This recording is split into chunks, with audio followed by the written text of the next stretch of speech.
soon. So the overarching theme, isn't it, Hardeep, is kind of nationalism, two negative kinds of nationalism if you want to look at what happened with Armenia and Turkey, maybe what's happening with Modi, and maybe a more positive one with what's happening in Scotland. But let's be personal for a moment, Hardeep, because what's happening in India is happening to your family, isn't it? Yes, it is, and it's happening to so many other people and their families too. So the situation in India, where hundreds of thousands of people are being recorded as contracting the coronavirus every single day at the moment, it's been described variably as a humanitarian crisis and a crime against humanity. The situation is absolutely horrific this week.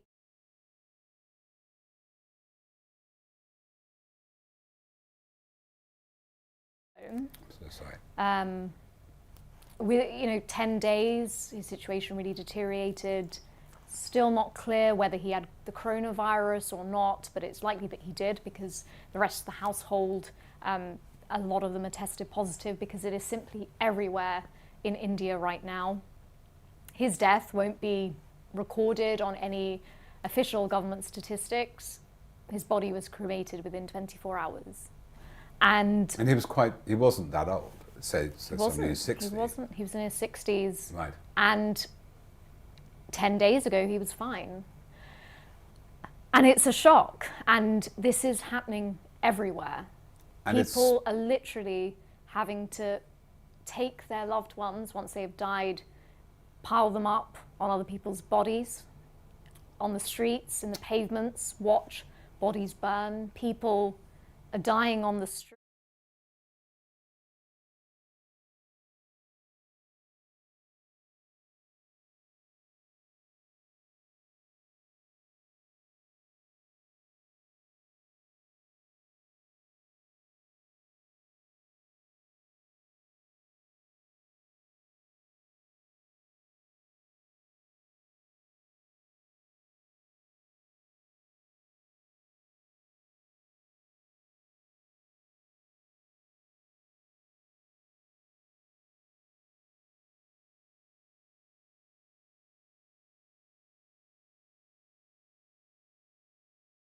The hospital. Is there a black market too? The richer people get all the of course. Canisters. There's the black market operating. But I think what's really important to understand here is it's not so much that the health system has collapsed. So the government of Narendra Modi wants to emphasize that the public health system has failed, but it was very much non-existent. So healthcare in India, especially in recent years, has had very, very, very little investment. Privatization and corporatism has been moving in, and I know, again from direct experience, that corruption sort of is apparent throughout the system. So it's not so much that the system suddenly failed, it never really was equipped. And even last April, when the coronavirus, we were all aware of it, and India went through the first wave like so many countries, concerns were raised that the country would run out of oxygen.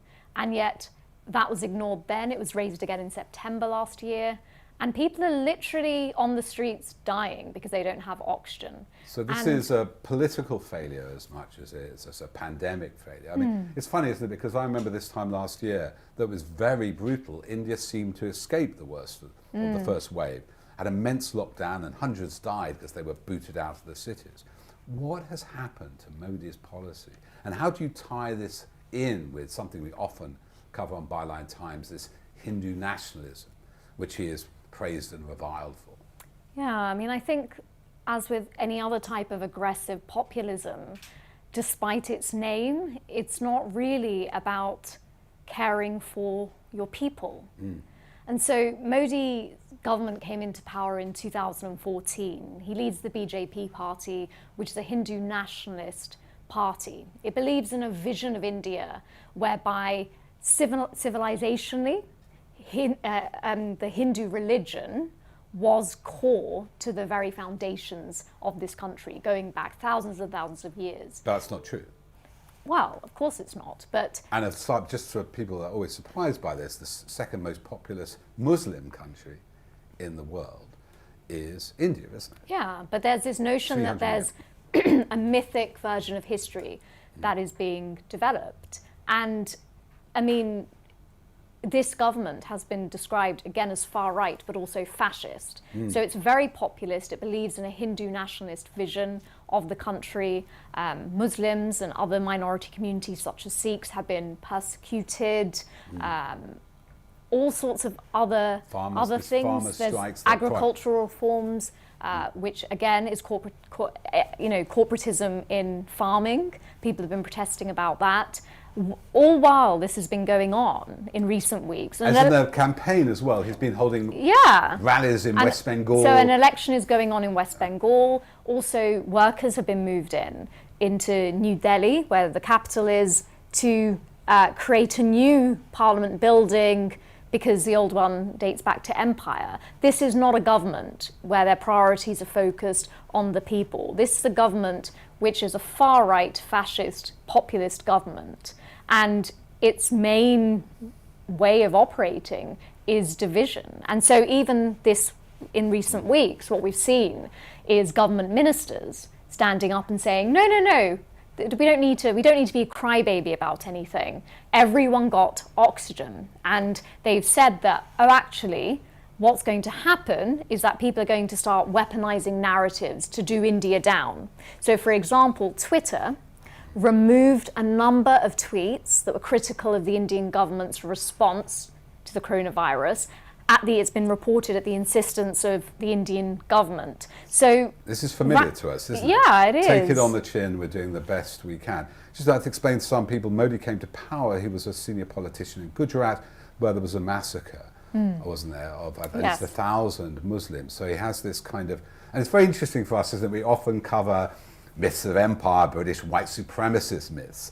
But this shows that other cultures that aren't particularly white, that there is a colorist element in Hindu culture, isn't there, can enact the same myths to oppress people. Yeah, there's a really great historian, Romila Thapar. When you read her work, she talks a lot about how actually it was when India gained independence from the British that these notions of Hindu nationalism in modern day terms started to emerge quite coherently, because at that time there was the perception that there was a need to create a new national identity for India, which, signified a break from imperial rule.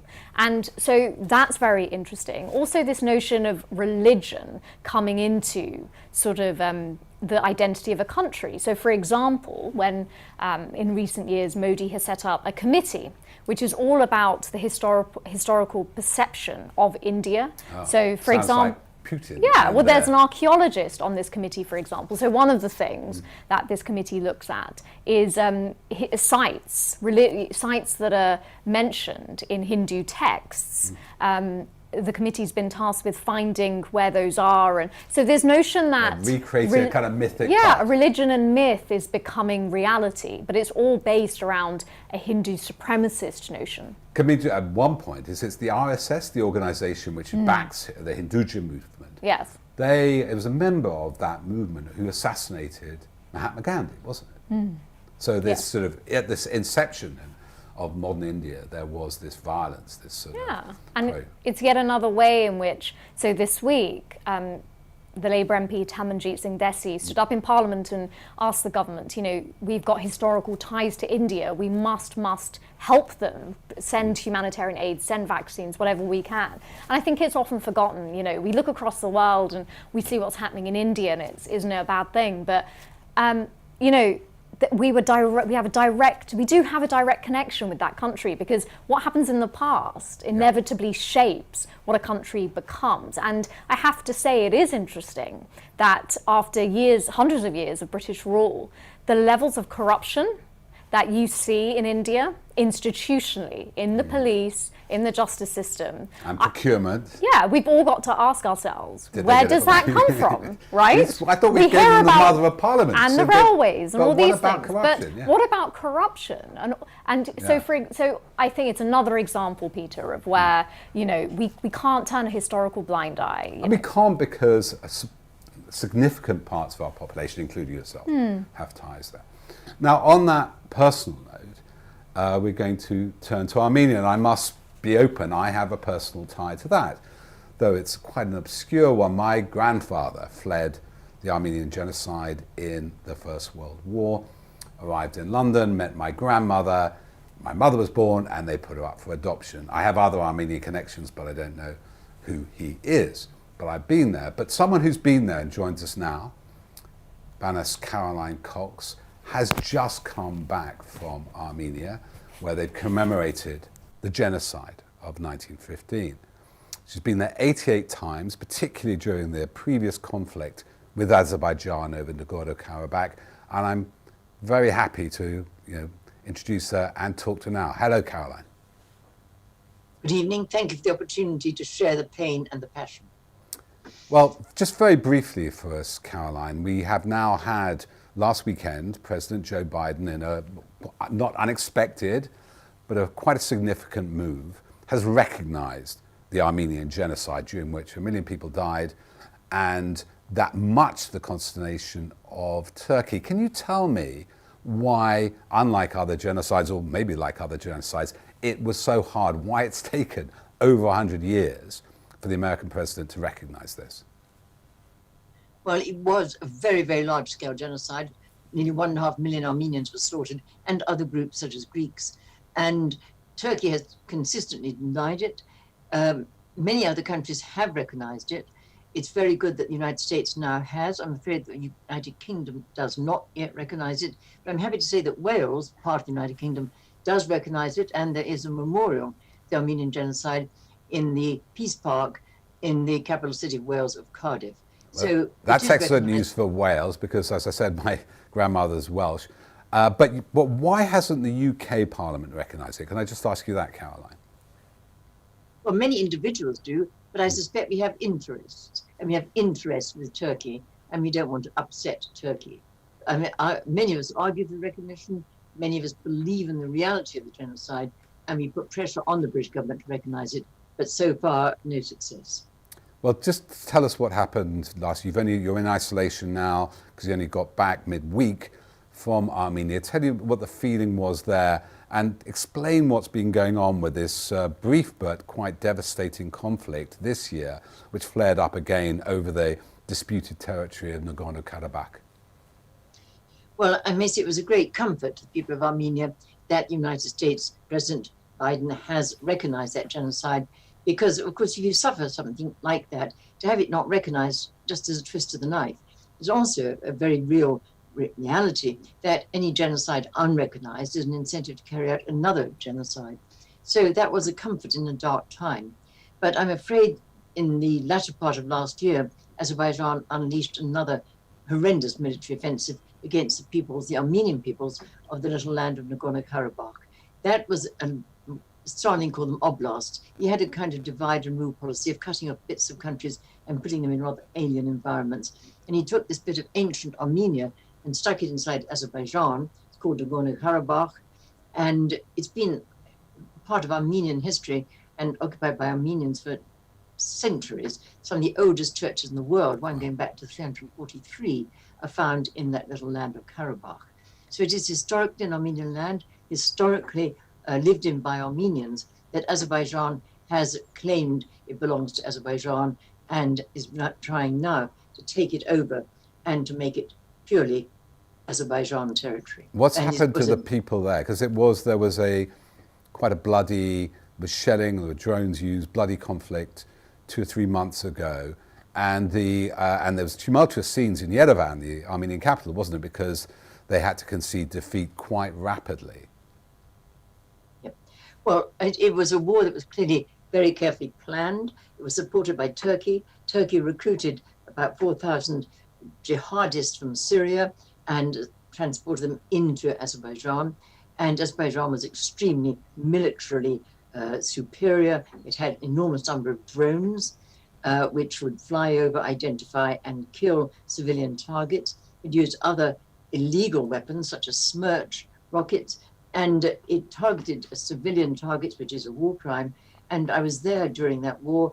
I photographed in the capital city, Stepanakert, the ruins of a maternity hospital that had been deliberately targeted while there were births going on in the basement, but it was absolutely smashed by bombardment. So was a college in Stepanakert, and so was an electric power station. which cut off electricity and meant that people hiding in basements and cellars had no light, no heat, and it was full of war crimes and crimes against humanity. And one of the most urgent considerations now is the fact that Azerbaijan still holds prisoners from Armenia, prisoners of war, and also some civilians. Although in the ceasefire agreement last year, it was agreed that prisoners from both sides would be exchanged. But Azerbaijan has failed to fulfill that commitment. What's the safety? There's still many Armenian citizens living in Nagorno-Karabakh and Stepanakert. By the way, we did have a couple of reports on Byline Times from Stepanakert from Thomas Much, our journalist there, but he had to leave, as lots of journalists did, as the invasion progresses. What's the safety of the civilians there? It's very precarious. There are Russian peacekeeping forces which provide some protection, but there's still attacks going on. And very tragically, there is the destruction of places, holy places. There's a well-known church in the part that's occupied by Azerbaijan, which has been entirely eliminated. Because that's part of genocide. Sorry to interrupt, Caroline. That's part of the sort of definition of genocide. It isn't just killing people, isn't it? Like as in Bosnia, it's destroying their cultural legacies and their monuments and things like that. Absolutely. And one church has already been destroyed. The cathedral in Shushi, one of the main towns, was bombed twice. And that, again, is a war crime. And the other very, very worrying thing is the escalation of hatred in Azerbaijan of Armenians. There's been the opening of a war trophy park in Baku, the capital of Azerbaijan, and it contains horrific objects. There is a corridor of the helmets of Armenian soldiers who've been killed, and there's just so many of them. And there's a picture of President Aliyev walking proudly in his military uniform through the center of this corridor of the helmets of killed Armenian soldiers. There are also models of Armenians and Armenian soldiers, which are kind of made a mockery of. They're all sort of, in a horrible way, deformed or mutilated, but children are encouraged to go and then hit these models of these Armenian soldiers and to attack them. And it is really a place of the escalation of the hatred. And President Aliyev has called Armenians most horrible things. He's called them pigs. He's said they don't deserve to survive. And there is a real escalation of hatred, which is, of course, a part of the criteria of genocide and is a way of building up for further attacks and genocidal policies. Yes, no, Peter Oborne wrote for us, your joint friend, a journalist for Byline Times, about how, the genocide denialism quickly ramped up into inciting more genocide. And this is we've seen in Bosnia, a very, very worrying phenomenon. I've been to Yerevan once, and of course the Armenians have been through this before because, as you'll know better than I do, because I've only been once, when you wake up in the morning, there's the twin peaks of Ararat. That was originally Armenian land before the genocide, wasn't it? So it looks like the Armenians are losing land again. Yeah, it's very tragic. Mount Ararat is their national symbol, and it's now trapped behind Turkish borders. They've lost about 3/4 of the land of this little oblast or little territory, Nagorno-Karabakh, about 3/4 of it. And a lot of the historic, cultural, traditional buildings and sites are there. And they were meant to be able to be protected by the Russian peacekeepers to visit one of the oldest monasteries. We were there just recently, called Dadivank, and it's 1,000 years old, and it has some of the most wonderful stone crosses there, 800 years old. And they were meant to be able to worship there. The Russian peacekeeping forces, although it's in Azeri-held territory, were meant to allow the Armenians to go and worship there. But I've just seen a report that they were not allowed to go there. So there's real fear that even a very, very holy historic place like that could well be up for destruction, as indeed Nakhchivan, which was Nakhchivan, which is a part of Armenia that was given to Azerbaijan.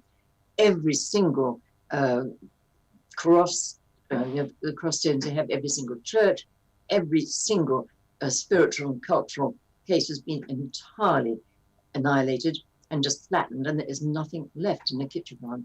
And there's a real fear that the same may happen in Nagorno-Karabakh. Well, bad things happen in darkness, and thanks for shining a light on this. And you must, come back and we'll keep an eye on it. You know, it's amazing, isn't it? We talk about culture wars here, when destruction of monuments, murder of people is happening, with a lot of the world's attention turned away. Thank you so much, Caroline, for coming on, and do come back again and visit us in the studio in person. I would be very grateful to do that, and just to alert the world to the real danger of what may be happening to this very historic part of the Southern Caucasus, and with very serious implications too. So thank you for letting me share, as I said at the beginning, the pain and the passion. And keep up your great campaigning work. Thank you, Caroline. Thank you. Now to Scotland, Peter, I think. Yeah, well, it's interesting. We talked about the two sort of negative sides of nationalism and associated with religion, the religious ethnic conflicts in Armenia and obviously in India. But now let's look at something maybe a little bit more optimistic. And before Anthony joins us on the luxurious sofa we've installed for him, let's just take a video made by a group called Scotland Now, I think, which shows some of the passion that exists north of the border with Scotland for Europe, which might be slightly different to what it is in the UK, in England. Europe. We're leaving you, they say. But we won't be leaving what we have together. We've come too far and we're far too fond of you.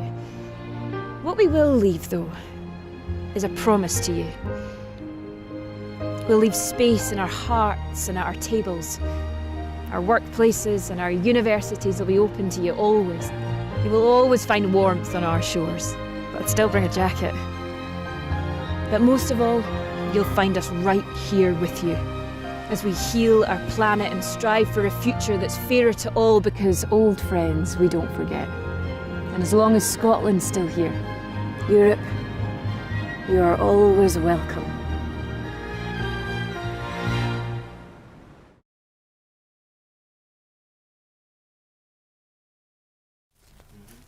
And welcome back. We are joined by the man, the legend, the founder of Open Democracy, a campaigner for many, many years for constitutional reform, international reform, writes for us on Byline Times, amazing about culture wars, but also economics, ecology. Anthony, thanks for joining us. Pleasure, pleasure. So first, you must explain to us what this campaign you launched on Thursday is about, and what the hell are you doing? Well, thank you very much for having me on. We've launched a campaign called Europe for Scotland. We want everybody to go onto the website and to sign up to support it. Can you just give us the website address and we'll show it on the screen? What's the website address? The website is called Europe for Scotland. Thank you. And you can sign there, and we want everybody to sign. We especially want everybody who's English to sign, and we want Scottish people to sign, and we then want everybody to ask a friend to sign, especially if they're in Europe, to call. So we want to start a campaign with a rather clear objective, which is to call on the leaders of Europe, the leaders of the European Union and the leaders of the great European nations and the small European nations, to offer Scotland very generous terms for rejoining the European Union, because it's been a member for 47 years, and to cover the costs, right? To not act as Europe has done in the past with the austerity, but it's raised 750 billion euros for a solidarity fund after COVID, and it should be paying and being generous to cover the costs of Scotland wishing accession to a full accession, if that's what the Scottish people so wish, which it appears to be. Because just on that point of what they wish, because you have written about this in your great book, The Lure of Greatness, comparing a Scottish town and an English town, which had very similar demographics. Paisley and Wigan, yes. Yes, and Scotland voted overwhelmingly Remain compared to England. Well, that's a very good comparison. So these were two towns, Wigan and Paisley, both on what we would call the north, on the west, and very, very similar, historic, working class, great working class industrial cities. Paisley produced 90% of the world's cotton at the end of the 19th century. Wigan famously was a town for coal mines, and has got its industrial canal there. They both suffered a massive decline. They both had votes of, I think it was 64% majorities in the referendum. identical majorities, but in Wigan it was for leave, and in Paisley it was for remain. And so there's a very, very profound difference of political character right through the class system in Scotland to England. And so there has so Scotland. But I want to get to the point of this, because I think it's something very profound. If you talk to people here in England about Scottish independence, the reaction tends to be a sort of a wince, a kind of well, and then either they're against it or they if they have to, but right. Yes. And a lot of people in Scotland, I feel, are sort of were for it if they are for it, and that's it. It's not, there's a sense, and I think it's very profoundly due to Brexit, of closure, of a pulling in, and of a rigidity. And what we're trying to do is to change the narrative, to say there is a positive. Ian McEwan, who's one of our signatories, said Europe should hang out the welcome sign. This is the language we want. And in this argument, I think there are two of the most profound issues of our day are at stake. And often in the way that something which appears to be peripheral will bring a focus, will bring the larger forces to a head. One of them is, can we defeat Trumpism? Which you've and been the other is, for us which I'll Byline come Times. to in a moment, and the other is the question of identity. And there's one big wave about identity, saying we have one identity. You're seeing this in India, which you've just been talking about very powerfully.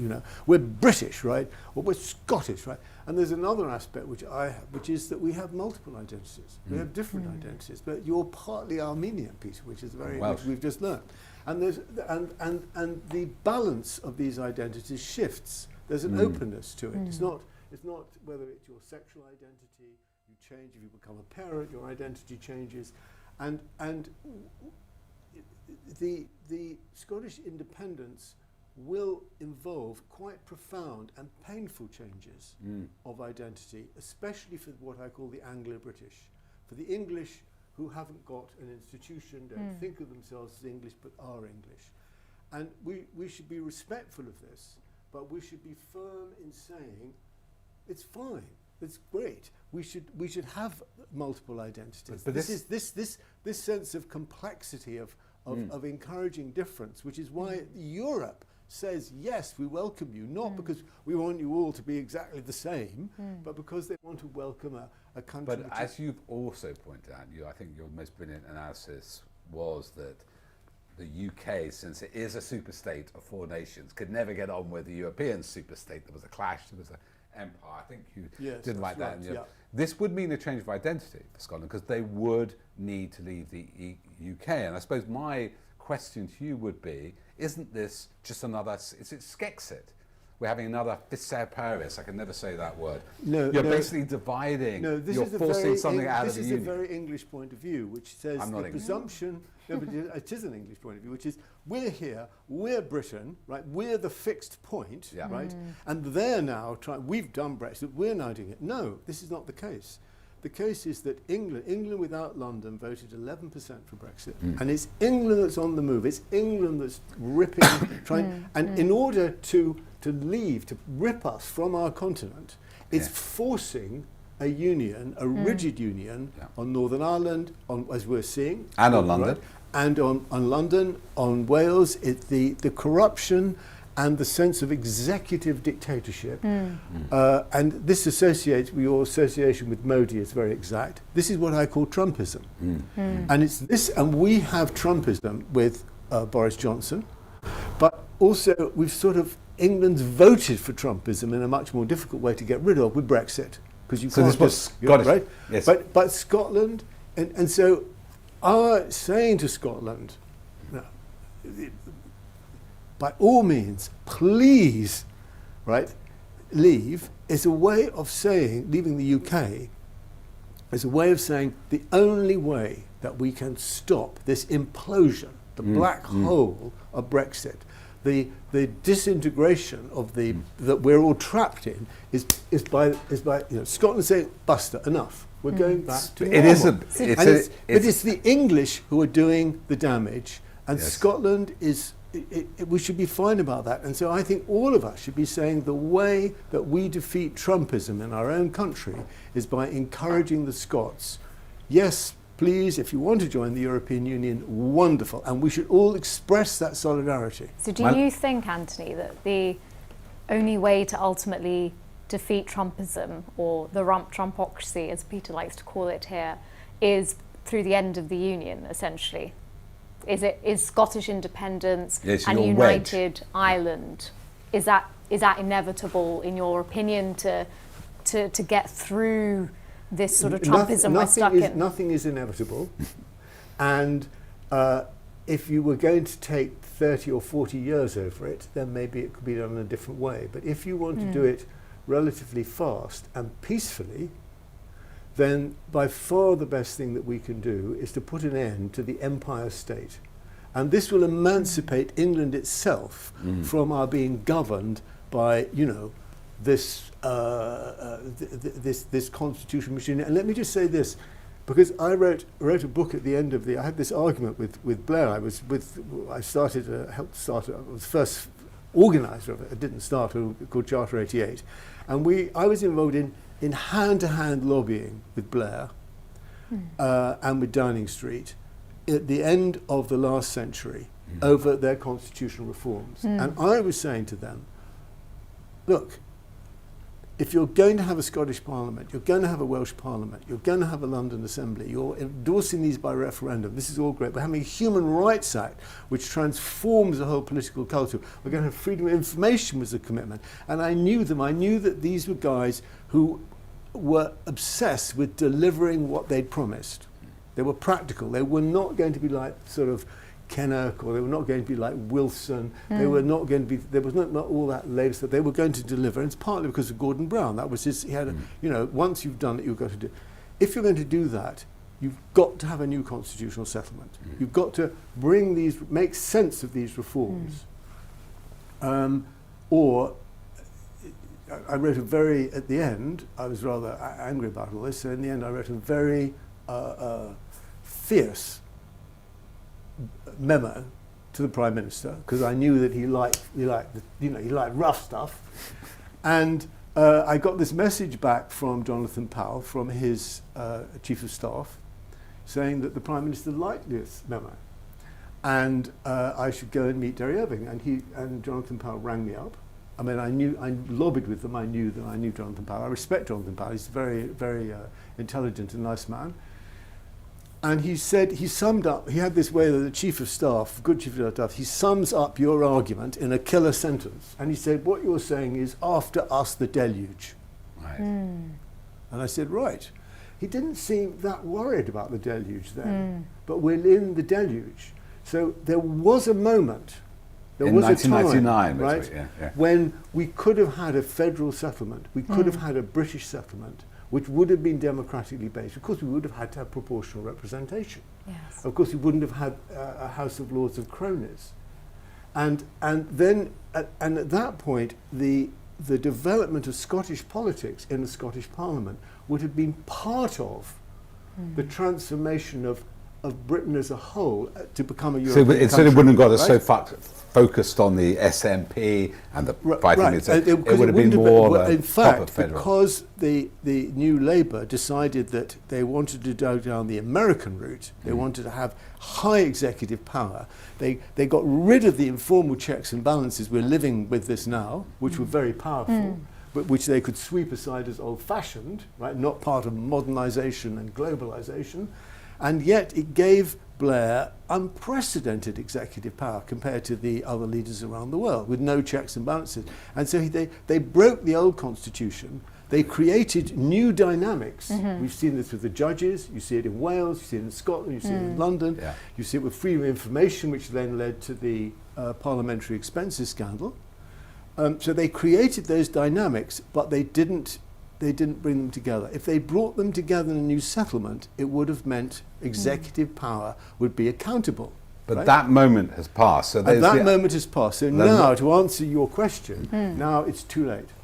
Now Scotland has become a separate political country, and they do not want to be bossed around or told. And when Johnson said that devolution is a disaster. They are trying to undo the Human Rights Act. They're utterly opposed to freedom of information. So they're trying to take us back to that. And they always seek to, this is why I say there's a Trumpism, they will seek to impose this.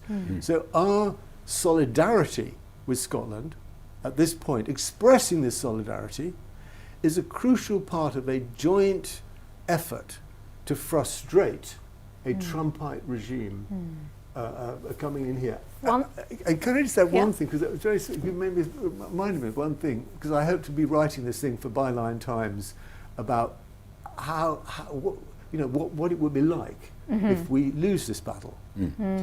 And there was a discussion with Peter Oborne, who does your diary, and Gimson, I think he's called, Andrew Gimson, who's Boris Johnson's biographer, on the Sunday programme on the BBC.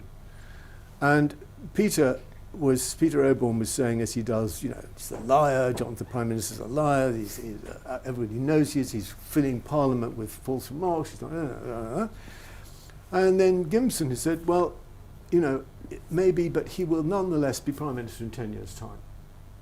It will all... alternation. Despite everything, he didn't deny any of it, just said, the truth is Brexit, right? And the truth will... Now, what sort of regime will that be?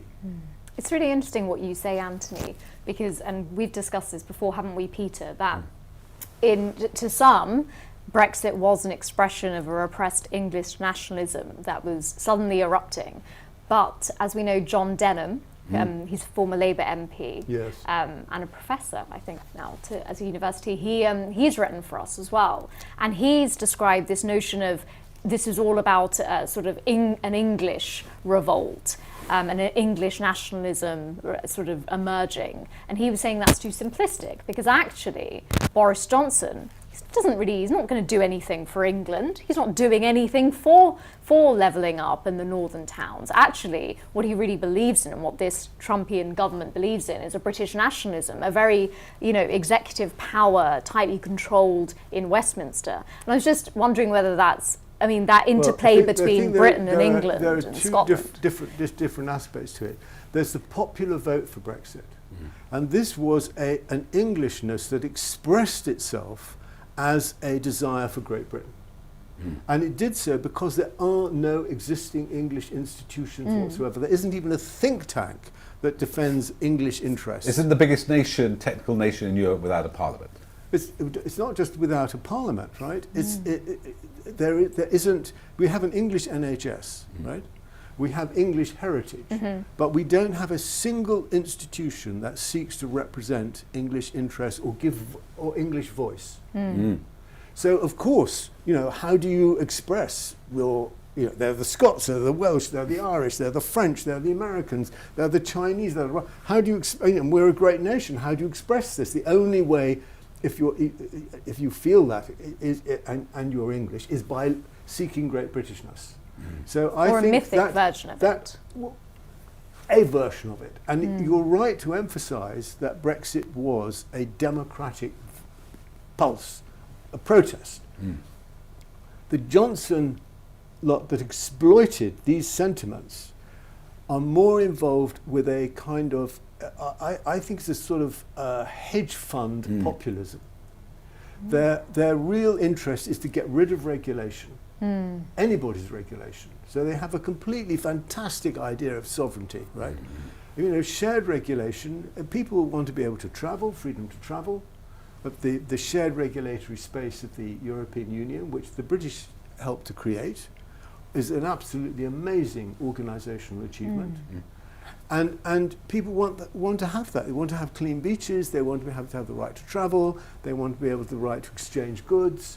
That's not. But the hedge funds want the hedge to move money around. Yeah, they want to move money around. They want to monopolise and control it. And one of the ways they want to do that is by getting people to fight each other, as we've seen in India. Right? Is to play the immigration card, play divisiveness, and this is why they're trying to do that with Scotland. And what we're saying about Scotland, this is why we want everybody to join us, to sign, is that, look, Scotland joining the European Union is about joining. It's about bringing walls down. Right. It's about reversing the impulse of the Trumpites. But is it another form of Remain? And is there, I'm just wondering, because somebody once said to me, a Scottish nationalist, or somebody who voted SNP, maybe not this time, that Scotland didn't leave England. England left Scotland by drifting to this deregulated, hyper neocon or whatever. Yes, and it means, oddly enough, that my argument is a conservative argument. Yes. I mean, you want to go back to what was before. We're not exactly back to what was before. For Scottish people to go back to the EU. But to be able to build... If I could just say this thing about Europe being generous, obviously Europe has a bad history of austerity, of audio-liberalism, as they call it, and of, it was very, very, with Greece is a classic example of that, which Yanis Varoufakis has sort of documented. But they have to change, and Europe is changing, right? And we may well have a green chancellor in Germany, right, in the elections that is coming up this year. So how realistic is it that they would, because how many signatures have you got already? Very big names from across Europe, and you're hoping for more and more. 5,000 people signed in the first day. Wow. Right, so that this is I hesitate yet to call it a campaign. We've been in existence. We launched yesterday morning. Yes. And we had gathered about 200 names. And the crucial thing we were doing was to have names from every country in the European Union. Malta, Lithuania, Luxembourg, as well as Germany, France, Elena Ferranti from Italy. So it's a mixture of people who are active on the web, playwrights in Holland or in Denmark, but it was to call to seek cultural support. No elected politicians. It's a civil society initiative. And Andrea and Nina, two an Italian and German couple, have been organising it. So it's exactly what isn't supposed to work, and that's what we're trying to do. And Anthony, we often talk on Byline Times about the cultural wars and Brexit and what people were really voting for, what that project was really about. To what extent do you think people across Britain, when they think about Brexit, or when they think about the flag or the statues, Churchill, and all these sort of debates that are going on about this, do you think that there's a consciousness that this is about identity? Are people aware that they're being driven by motivations of identity? No, I think there are different things going on, and I think what's happening with Brexit now is different from identity. And that is that people were given a chance of taking an executive decision. For once in their lives, they were able to say, they were given, this is going to have, they were allowed to make a call. And they had to make a call because often people look at these things through the individuals, between Cameron and Mandelson, who were running the Remain campaign, and Osborne and Osborne was part of that, and then your sort of Johnson and Farage. So they had a choice between two lots of crooks. Right? I can say that I'm talking on and so they chose the fresh crooks, right?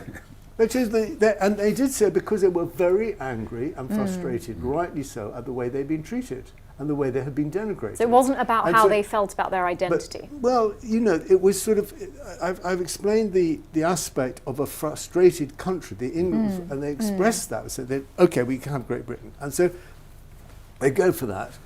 But now they feel they've made a call.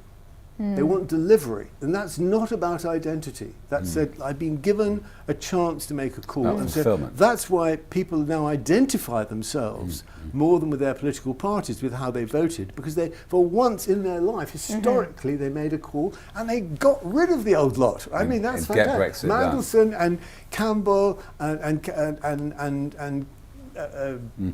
Cameron and out. And they were out. Cameron was out. And they made a call, and they got a result. But obviously, but there's a problem here, which is they got this, and this is where Labour's got it completely wrong with Starmer, in my view, tragically wrong, which is that they were then went into an election with this idea of get Brexit done. So there was quite a small house, nice house, quite near us, which had, in the lead up to the last election, the whole of the upper floor had this banner saying "Leave means leave," with a Union Jack in the front garden. Now, if you went into a crowded bar or that restaurant downstairs and you said, "I don't like that, I know it's let's leave," somebody said, "Well, your place or my place, or where are we going to go?" Yes, right? yes, and if you then said, "Leave means leave," don't start arguing with me, don't I project fear. You say, "Well, look, obviously you've had a breakdown." Anybody does that, you'd say, "Well, what does where do we what do we do?" Right? That's a breakdown. And so Brexit, and this is where Labour's got it wrong. Brexit is just beginning, but they were sold a decision. They were sold a way out. They were sold a.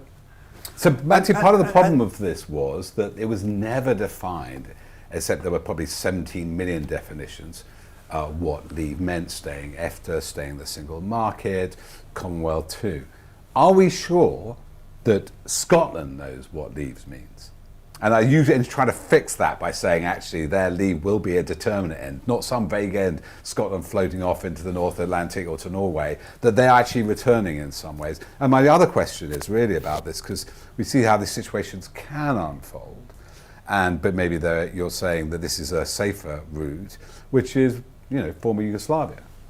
We get the breakdown of the identities, they become more and more acute, and then they break down even further. So within the cantonment, within the city, within these walls go up and up. Is this really your way of stopping a wall coming up and a way of seeing Scottish independence as a wall going down? Yes, is the answer. I am confident that England, given what the younger generation think, will follow Scotland back into the European Union. Yes. But I don't believe that if we are trapped in the imperial framework, we can ever take that. That will never fit back into the European Union.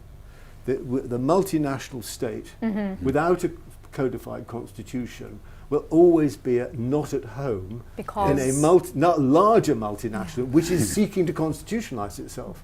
So if we can't, and we had a moment of constitutionalization in the New Labour period, which we abandoned, which was betrayed. So that's why you mentioned that bit, right? So the thing, with the Scotland, with the reality of what it means. First of all, what being part of Europe means joining a process. Europe is very young, it's very experimental, it's not like the British state, which has gone on for 250 years, and there's much that I criticise about the European. We're challenging the European Union in this campaign, right? Reforming it. But it is open to being challenged. It is moving very, very fast. I mean, supposing you have a European Union in a year's time, which is governed by a German Green and by Le Pen in France, right? Well, what will that outcome lead to, right? That's going to be very interesting. This is a young formation, and we want to be part of this. This is our continent, and this is where, without fighting each other, without putting up walls, we should be part of this argument. This is if I can put it this way, this is the terrain of reality. And that's where we should be. Brexit is the terrain of unreality. It's the land of make-believe. And with the terms of what the Scottish independence, what it will mean, I mean, there is an element, this was justified, I think, in Brexit, of wherever you go, you take a risk. You have to decide, are you going to be governed by democracy, by self-determination, or are you going to be governed by what you're told is economics? And I'm for democracy. I'm for saying, right, and then we have to sort it out. But just realpolitik, famously, the contention of, especially other countries like Spain and the question of Catalonia, that they would not, the Council of Ministers, obviously there's the Parliament, but then the Council of Ministers would not allow very quickly an independent Scotland to come back, or at punitive terms, to remove this sort of pressure at its own state that other parts of their states might peel off I don't and try think to this is the case at all. The letter that we've done, which you can see, is very clear that we support a legal independence. That's to say, we're not in favour of a Catalan of a wild one. And you can see that the European Union, with all of its rigidities, couldn't, whatever the justification of the Catalan movement, they couldn't accept a referendum result that was not regarded as legal by one of their own member states. Right. So we have to have, this is why the English is so important here, and why we have to insist that Scotland has the right to choose. Right.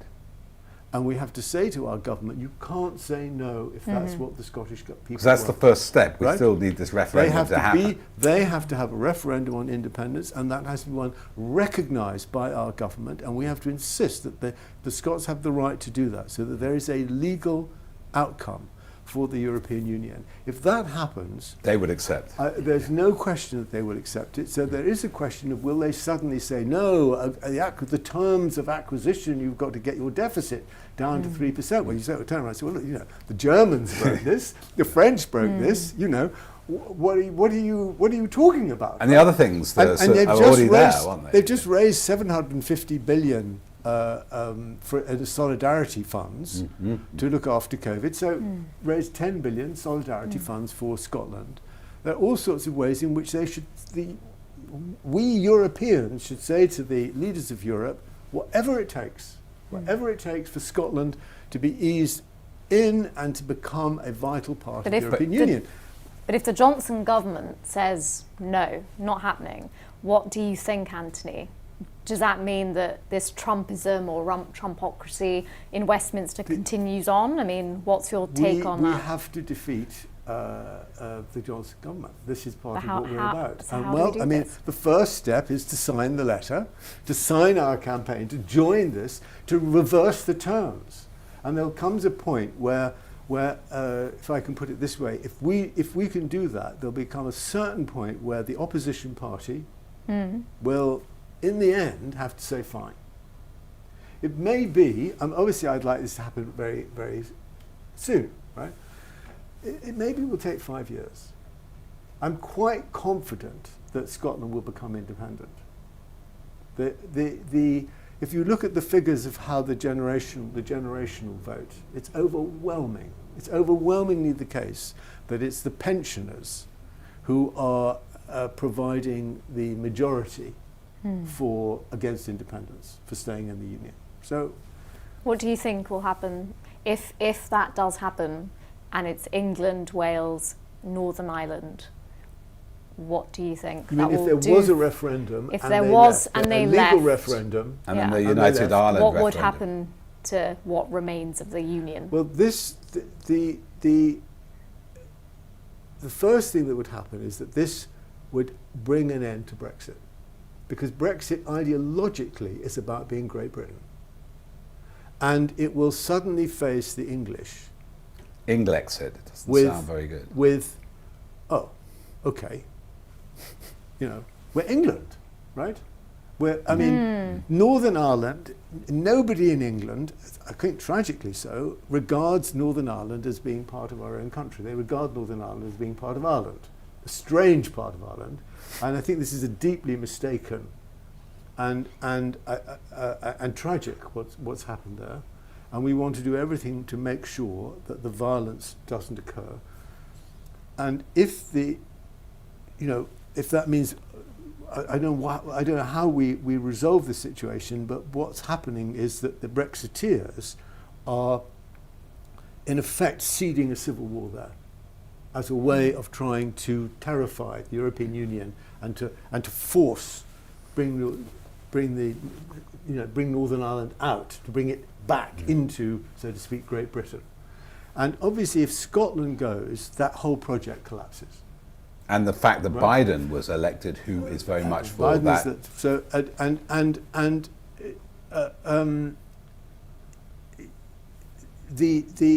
If I can put it this way, if the democratic impulse behind Brexit was a frustrated Englishness, it will have if that happens, say, okay, and I think the English are like this, right? Confident, never been defeated, right? We tried something, we were brave, we did it, we surprised the world. Now we're England, right, okay, let's get sorted as England. And once you're England, okay, so we don't have a seat at the United Nations, we're not sending battleships off to China, right? We're not being Great Britain anymore, right? We're being England. Right, well, England is, the whole logic then becomes different. England's clearly a European country. We better sort Europe out in that case, right? You better just sort of, right, we're going to rejoin, right? But we're going to rejoin wholeheartedly, not sort of in this namby-pamby, we're half in, we're half out, we're having the best of both worlds. We really join the European Union. And then the European Union would be much better. I mean, I have German friends who said, we need the English. We need the spirit of the English in Europe. Positively, that's not the negative spirit, but the thing of the practicality and the energy and the not going along with the routine. So of course, it will be fine. That would be. I mean, it will take a little time. I was going to say. I mean, these are. I won't say utopian, but then I always be careful because we started Charter 88 in 1988, or you'd be one of the co-founders. A lot of those things did happen, so we shouldn't put it. But look, there's so much more to talk to about this, especially about the rise of Englishness. I want to talk about what happens to the pound, let alone warships. The Queen, there's that to talk about. Anthony is a legend, founder of Open Democracy, leader of the independent news legend. media movement. No. It's a legend. No, you're inspiring to us, I haven't seen Anthony. it. But really thanks for listening so far. If you want to talk more to Anthony, you can. You just have to sign up to the Patreon. And if you can stay around a little bit longer, Anthony, maybe another 20 minutes or so. I'm happy to do so. If you come back, we'll make it a quick turnaround because we started a bit late. If you come back, join us on Patreon for a Q&A, After Dark, all the things we can't talk about. We'll be back on about 8:15, and we can talk more about this fascinating subjects, about Armenia if you want, India, or Scottish independence and rejoining the EU. Meanwhile, thank you so much for listening. So it's good night from me. And it's good night from me. See you next week. Thank you. Bye-bye.